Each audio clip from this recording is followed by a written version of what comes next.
Ассалаумағалейкум қазақ елі, сіздермен қазақ контент каналы. Сіздерге бір жол көрсетейін деп түсіріп жатқан жайым. Бұл бізде Қызылорда Жезқазған тас жолы.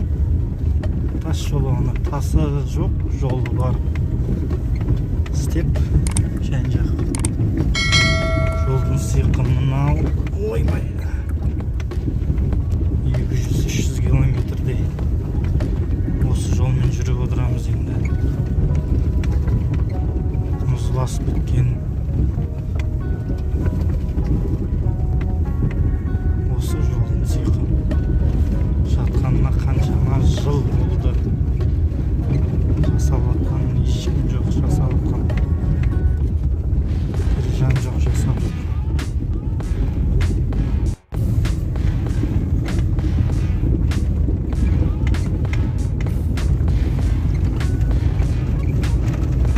Балшыққа батып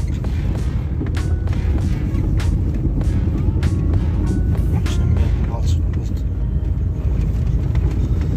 Болмайтын жерге айдалаға келіп тоқтап тұрмыз. Жезқазған бәрі 70-80 километрдей бар. Бага 40 литр жетпей қалды. 400 теңгеден алып 40 литр. Сырдария астана. Тұрсымдық қымбат. Не азап жолды жасау керек қой.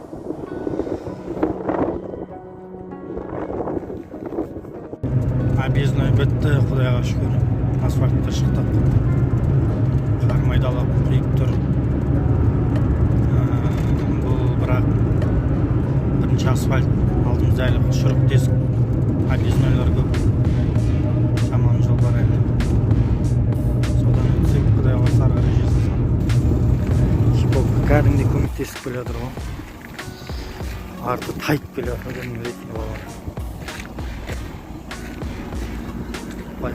Малыш кіріп келе жатырмыз Жезқазғанға. Мынандай бір статусы бар екен.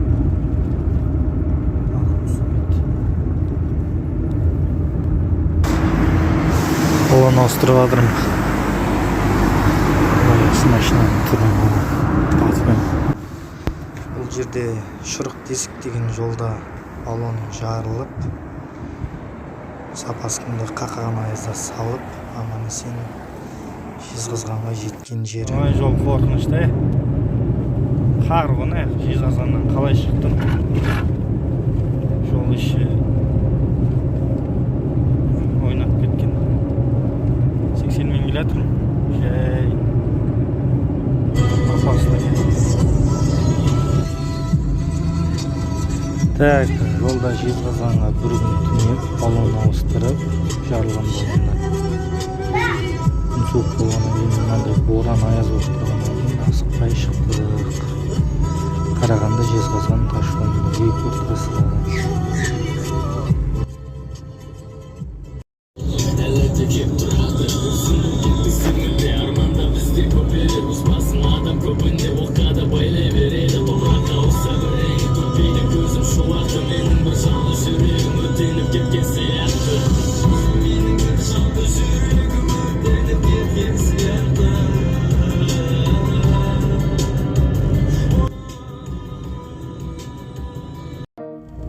Geldim. 380 tenge шығып тұрған. Аман есен жеттім. Қаланың ішіндемін. Подрезать ету басталды. Бардық. Достар, осымен Қызылордадан Астанаға шағын жол сапарым аяқталды. Видео ұнаса лайк басып, комментарий қалдырып, подписация батырмасын басып, каналды қолдап кетіңіздер. Бәріңізге рахмет, аман сау болыңыздар.